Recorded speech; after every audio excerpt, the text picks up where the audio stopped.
హరే కృష్ణ అండి. అందరికీ అందరూ ఎలా ఉన్నారు? నేను మేకింగ్ చేయటమే కాదండి, రా మెటీరియల్ కూడా సేల్ చేస్తాను. స్క్రీన్ పైన కనిపిస్తున్న వాట్సాప్ నెంబర్లో క్యాటలాగ్ ఉంటుంది. క్యాటలాగ్లో చెక్ చేస్తే మీకు ఐటమ్స్ అనేవి వస్తాయి, మీరు ఆర్డర్ చేసుకోవచ్చు. అండ్ ఫస్ట్గా రబ్బర్ బ్యాండ్కి అటాచర్ని ఎలా అటాచ్ చేయాలి, ఎండిఎఫ్ బేస్ ఎలా అతుక్కుంటుందని చాలామంది అడుగుతున్నారు. సో అటాచర్లో ఒక హోల్లా ఉంటుందండి, దాంట్లో రబ్బర్ బ్యాండ్ పెట్టి ఎండిఎఫ్ బేస్ని అనేది ఫిట్ చేస్తాము.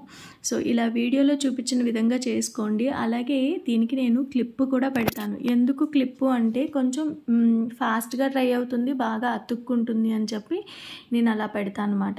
ఎప్పుడు కూడా సేఫ్టీగా అన్ని డిజైన్స్ ఇలాగా బేసెస్ని అటాచ్ చేసి పెట్టుకుంటానండి. సో దీనికి మనం ఏమేమి కావాలి అన్నీ ఎవ్రీ సింగిల్ డీటెయిల్ చెప్తాను, స్కిప్ చేయకుండా చూడండి. అప్పుడే మీకు బేసిక్ లెవెల్ నుంచి అన్నీ అర్థమవుతాయి. అండ్ స్టార్టింగ్ బేసిక్ బాగాలేదనుకోండి, ఫైనల్ స్టేజ్లో మనకి ఏమీ అర్థం కాదు. సో అందుకనే పునాదులు అనేవి చాలా ఇంపార్టెంట్ అని చెప్తూ ఉంటారు మన పెద్దవాళ్ళు. ఫస్ట్ అయితే నేను సెంటర్ క్లిప్ చూపిస్తున్నానండి. అండ్ వీడియో ఎండింగ్లో మీకు బ్యాంగిల్స్ మెజర్మెంట్స్ ఎలా తీసుకోవాలో కూడా చెప్పాను, కాబట్టి స్కిప్ చేయకుండా దయచేసి చూడండి. మీరు ఇదే నా ఛానల్ ఫస్ట్ టైం చూసినట్టయితే కంప్లీట్గా చూసిన తర్వాత మీకు నచ్చితే లైక్ చేసి సబ్స్క్రైబ్ చేసుకోవటం అస్సలు మర్చిపోవద్దు.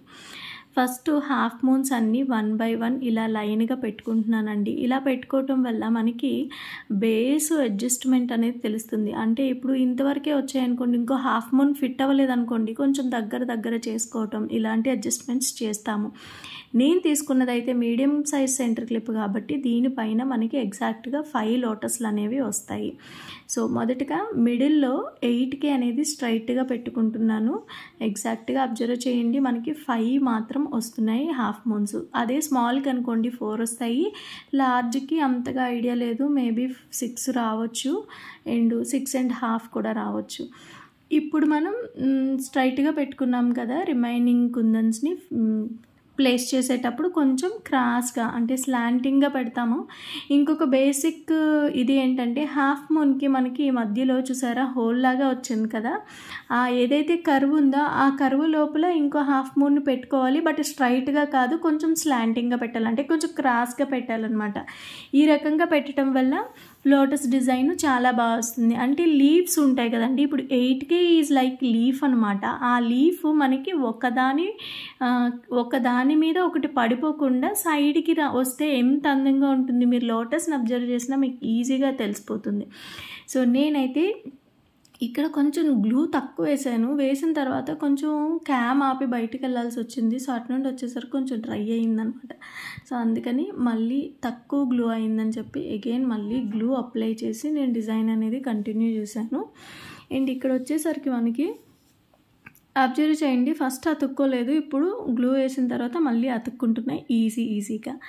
అండ్ మరి ఎక్కువ ఓవర్గా వేయకండి, డ్రై అయిన తర్వాత అది మళ్ళీ కొంచెం చికాగ్గా కనిపిస్తుంది. ఎంత మనకి అవసరమో అంత మాత్రమే వేసుకోవాలి. మిడిల్లో వచ్చేసరికి 3mm రౌండ్ పెడుతున్నానండి, అప్పుడు ఒక లోటస్ కంప్లీట్ డిజైన్ రెడీ అయిపోతుంది. అండ్ గ్యాప్స్లో కూడా కొంచెం వెల్త్గా ఉంది కదా, అక్కడ మళ్ళీ ఇంకో 3mm రౌండ్. కలర్ ఆప్షన్ అనేది మన ఇష్టం అండి, మనకి ఏ కలర్ కావాలి అనుకుంటే ఆ కలర్ అనేది మనం వేసుకోవచ్చు, చక్కగా ఉంటుంది. అండ్ ఈ డిజైన్లో మనకు ఒక్కటి వస్తే బేసిక్ 3D డిజైన్లో అన్నీ వచ్చేస్తాయండి.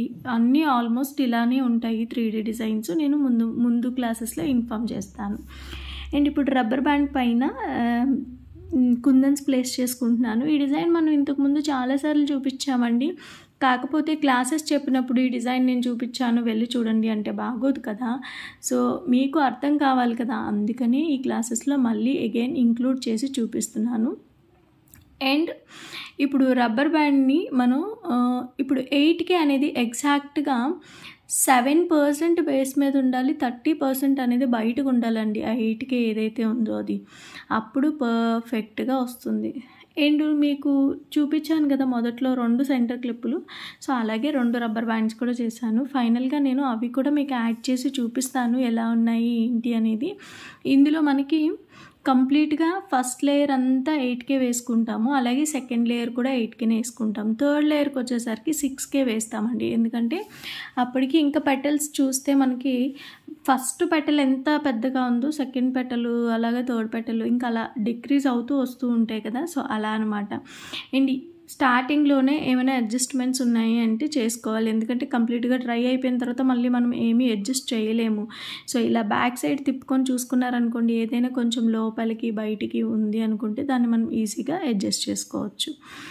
అండ్ ఇప్పుడు సెకండ్ లేయర్ వేసుకుందాము. ఈ సెకండ్ లేయర్లో ఏంటంటే గ్లూ అనేది కుందన్ పైన వేస్తాము, అలాగే కుందన్ కింద కూడా వేస్తాము. అండ్ మనకి ఐ షేప్లో ఎండింగ్ పాయింట్స్ ఉంటాయి. సో లోపల ఏదైతే ఎండింగ్ పాయింట్ వచ్చిందో ఆ ఎండింగ్ పాయింట్కి కూడా గ్లూ అనేది అప్లై చేసుకోవాలి. నన్ను చాలామంది అంటున్నారు, నువ్వు ఇంత డీటెయిల్డ్గా చెప్పకూడదు, అది కరెక్ట్ కాదు అని. డీటెయిల్డ్గా చెప్తేనే అర్థమైతేనే కదా మీకు కూడా తెలుస్తుంది. సో అందుకనే నేను కంప్లీట్ డీటెయిల్డ్గా అసలు చెప్పకుండా ఉండలేకపోతున్నాను. అండ్ ఈ రకంగా కొంచెం అది బేస్ పైన నించోబెట్టాలన్నమాట. అంటే వెనకాతల మనకి బ్యాక్గ్రౌండ్లో మనం కింద ఏదైతే ఫస్ట్ లేయర్ వేసానో ఆ లేయర్ వస్తుంది అనమాట. ఇలా నించోబెట్టినట్టు, అంటే పడుకునేలాగా కాకుండా నించోబెట్టేలాగా వేసుకోవాలి. అడ్జస్ట్మెంట్స్ ఏమైనా ఉంటే అడ్జస్ట్మెంట్స్ చేసుకోండి. అండ్ సెకండ్ లేయర్ కూడా కంప్లీట్ అయిపోయింది. అడ్జస్ట్మెంట్ చేసుకున్న తర్వాతే థర్డ్ లేయర్ వేయండి. ఇది మనం 8K వేసాం కదా, ఇప్పుడు మనం 6K వేసుకోవాలి. సో 6K కూడా సేమ్ ప్రాసెస్ అండి, గ్లూ సేమ్గానే వేసుకోవాలి. సో చూసారా, 8Kకి 6Kకి కొంచెం డిఫరెన్స్ ఉంది, కొంచెం కాదు 50% డిఫరెన్స్ ఉంటుందన్నమాట. ఇది చాలా చిన్నగా ఉంటుంది. సో నాకు గ్లూ అక్కడ అతుక్కోట్లేదు, ఎందుకు అంటే ఈ ఏదైతే పెన్నుకుండే గ్లూకి నాకు B7000 అతుక్కుంది. సో అందుకని అతుక్కోలేదు. ఇప్పుడు చూసారా, దాన్ని నేను కొంచెం ఇలా అడ్జస్ట్ చేసుకున్నాను. ఏంటంటే ఇంకొకసారి మన స్కిన్ పైన పెట్టి దాన్ని అడ్జస్ట్ చేసామనుకోండి, అది ఈజీగా మళ్ళీ అతుక్కుపోతుంది. అంటే దానికి అతుక్కున్న B7000 వల్ల ఆ ప్రాబ్లం అనమాట. సో ఇలాంటివి చిన్న చిన్న అడ్జస్ట్మెంట్స్ మనం చేసుకుంటూ వెళ్ళిపోతే మన చేతి నుంచి మంచి అమేజింగ్గా ఉండే ప్రోడక్ట్స్ అనేవి బయటకు వస్తాయండి. అండ్ ఇది నేను చేసినప్పుడు కొంచెం మిస్టేక్ ఎక్కడైందో నాకు అర్థం కాలేదు, కానీ లిటిల్ బిట్ మిస్టేక్ అయితే ఉంది. నేను ఇంకొకటి కూడా చేశాను, సేమ్ క్యామ్ ఆపి చేశాను. సో అప్పుడు ఎంత పర్ఫెక్ట్గా వచ్చిందంటే అంత పర్ఫెక్ట్గా వచ్చిందండి. జర్కన్ స్టోన్ పర్ఫెక్షన్ రాలేదు ఈ డిజైన్లో. సో నేను అది ఒకసారి చూపిస్తాను చూడండి. ఇక్కడ యాక్చువల్గా ఈ క్లిప్ పెట్టుకుంటే సరిపోవాలి, కానీ సరిపోలేదు. సో అప్పుడు నాకు సరే జర్కన్ స్టోన్ పెడదామనిపించింది. జర్కన్ స్టోన్ పెట్టినప్పుడు కొంచెం ఓవర్గా అయింది. అలా అవ్వకూడదు, జస్ట్ 4 కింద బేస్ వేసి పైన ఒకటి వేసేలాగా రావాలి యాక్చువల్గా. ఇది నాకు కొంచెం ఇబ్బంది పెట్టింది ఎందుకో. సో అది కూడా నేను ఒకసారి చూపిస్తాను ఎండింగ్లో, ఒకసారి చూడండి. అండ్ మిడిల్లో లేదు నాకు ఇంకొక లేయర్ కూడా నేను 6K పెట్టుకుని అప్పుడు జర్కన్ స్టోన్ ఫిట్ చేసుకుంటానన్నా కూడా బాగుంటుంది. కాకపోతే ఇది ఏంటంటే MDF బేస్ అనేది 1.5 ఇంచ్ బేస్ అండి. సో పెద్దగా ఉంటుంది కదా, మరి అంత పెద్దదైనా బాగోదని మిడిల్లో ఇలా జర్కన్ స్టోన్స్ అనేవి కొంచెం ఎక్కువగానే వేసుకున్నాము. అండ్ ఈ డిజైన్కి వచ్చేసరికి నా ఛానల్లో ఎన్ని చేశానో లెక్క లేదండి. ఇదే సేమ్ డిజైన్ డ్రాప్తో నేను almost 300 rubber bands, 300 centre clips చేసి లాస్ట్ ఆగస్ట్లో పెళ్ళికి రిటర్న్ గిఫ్ట్స్ ఇచ్చానమాట. ఒక కస్టమర్ ఆర్డరు, ఆ ఆర్డర్ అనేది నాకు ఇన్స్టాగ్రామ్ త్రూ వచ్చింది. అండ్ బేసిక్గా బ్యాంగిల్స్ విషయానికి వస్తే సైజెస్ అనేది చాలా తెలియట్లేదండి. ఎలా అడుగుతున్నారంటే 6th క్లాస్ చదువుతుందంట పాప, బ్యాంగిల్స్ కావాలి. అలాగే పాపకి 14 ఇయర్స్ బ్యాంగిల్స్ కావాలి. ఇలా అంటే మేము చెప్పడానికి అవ్వదండి మాకు.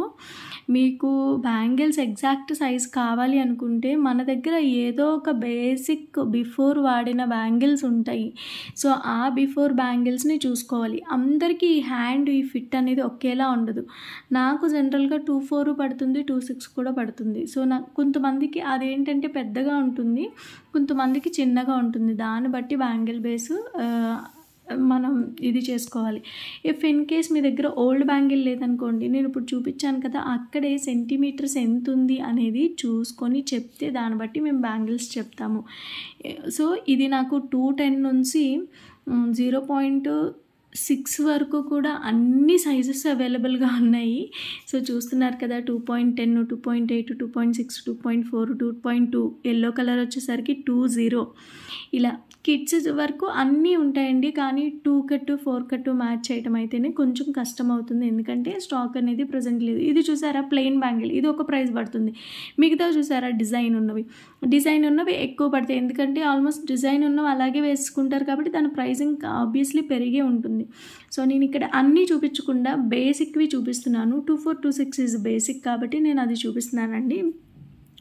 సో ఇప్పుడు ఒక బ్యాంగిల్ని తీసుకొని మన సైజ్ ఏదైతే ఆ బ్యాంగిల్ని తీసుకొని మనం ఇన్సైడ్ డయామీటర్ చెక్ చేసుకోవాలంటే ఇన్సైడ్ ఒక సర్కిల్ గీసుకున్నాం అనుకోండి, అది ఎంత సెంటీమీటర్స్ ఉంది అనేది చూసుకుంటే మనకి ఆ సైజ్ ఏంటనేది తెలిసిపోతుంది.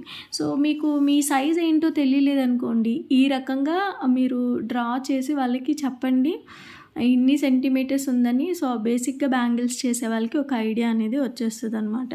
సో ఇప్పుడు ఒక స్కేల్, మన ఇంట్లో పిల్లలు ఉంటారు, స్కేల్ డెఫినెట్గా ఉంటుంది, లేదంటే మన దగ్గర టేప్స్ ఉన్నాయనుకోండి దాంతో అయినా 5.7. బ్యాంగిల్స్ అనేవి మనం వాడే బ్రాండ్ని బట్టి కూడా చేంజ్ అయిపోతూ ఉంటాయండి. ఇప్పుడు నేను ఏదైతే తీసుకున్నానో అది సోనా బ్రాండ్ అనమాట. బ్యాంగిల్స్ రియా బ్రాండ్ ఒకటి ఉంటుంది, అలాగే ఎంఎస్ బ్రాండ్ ఒకటి ఉంటుంది, ఎంబీ బ్యాంగిల్స్ ఒకటి ఉంటుంది. అంటే జస్ట్ 1-2 సెంటీమీటర్స్ డిఫరెన్స్లోనే ఉంటాయి. చూడండి, ఇది నాకు 2.4 చాలా ఫ్రీగా ఎక్కిపోతుంది, ఎందుకంటే ఇది 6 సెంటీమీటర్స్ ఉంది ఆల్మోస్ట్, అంటే 5.9 సెంటీమీటర్స్ వరకు ఉందన్నమాట. 5.7 మాత్రమే ఉంటుంది ఎగ్జాక్ట్ అయితే కనుక. సో ఈ రకంగా మనం మన బ్యాంగిల్ సైజు ఏంటి అనేది ఈజీగా కనుక్కోవచ్చు. మీరు క్లయింట్కి డిస్కస్ చేసినప్పుడు ఇలా చెప్పండి, ఇన్సైడ్ సెంటీమీటర్స్ మీరు నాకు చెప్తే నేను ఎగ్జాక్ట్ చెప్తాను అని. అండ్ ఇదైతే 2.6 అనమాట. ముందు మనం తీసుకున్నది ఫ్లాట్, ఇది వచ్చేసరికి రౌండ్. సో ఇది కూడా సేమ్ అంతే, ఇన్సైడ్ డయామీటర్ చూసుకొని సెంటీమీటర్స్ ఎన్ని ఉన్నాయో చెక్ చేసుకుంటే మీకు ఈజీగా 2.6 సైజ్ ఎంత అనేది వస్తుంది. యాక్చువల్గా నా దగ్గర ఎప్పుడు కూడా ఒక చార్ట్ మెయింటైన్ చేస్తూ ఉంటాను. సో దాంట్లో సెంటీమీటర్స్ చూసుకొని చెప్పేస్తానమాట నేను, ఇది ఈ సైజు సెంటీమీటర్స్ చెప్పగానే ఈ సైజ్ అండి అని చెప్పి, అవి అవైలబుల్గా ఉన్నాయో లేదో చెప్తామన్నమాట అప్పుడు. అండ్ కిడ్స్ బ్యాంగిల్స్ ఉన్నాయా అంటారు, ఉన్నాయి అండి అన్నా కూడా వాళ్ళు మళ్ళీ మమ్మల్ని అడుగుతూ ఉంటారనమాట. ఎప్పుడు ఇలాంటిది స్టార్టింగ్లోనే తీసి పెట్టుకున్నారనుకోండి, పైన సెంటీమీటర్స్ రాసుకొని కింద సైజెస్ రాసుకుంటే మీకు ఈజీగా ఎప్పటికప్పుడు మన వర్క్ తేలిపోతూ ఉంటుందన్నమాట. సో ఫైనల్ లుక్ చూడండి ఎంత బాగుందో. ఇది మనకి చేయటానికి ఎగ్జాక్ట్గా ఒక 15 మినిట్స్ అలా పడుతుందండి. సో ఈ 15 మినిట్స్ స్పెండ్ చేసి ఎవరికైనా రిటర్న్ గిఫ్ట్ ఇవ్వాల్సి వస్తే మీరే ఇవ్వండి. ఇందాక చూపించాను కదా జర్కన్ స్టోన్ మనం ఫిట్ చేస్తున్నది సరిగా రాలేదని, ఇది చూడండి ఎంత పర్ఫెక్ట్గా వచ్చింది. జస్ట్ 5 మాత్రమే జర్కన్ స్టోన్స్ పడ్డాయి అనమాట. సో ఈ వీడియో ఎలా అనిపించిందో కామెంట్ చేయడం అస్సలు మర్చిపోవద్దు. అలాగే మీకు నచ్చింది అనుకుంటే కనుక సబ్స్క్రైబ్ చేసుకోండి. ఇలాంటి మరెన్నో వీడియోస్ మన ఛానల్లో ముందు వస్తూనే ఉంటాయి. Thank you so much for watching. రేపటి వీడియోలో మళ్ళీ కలుసుకుందాం. బాయ్.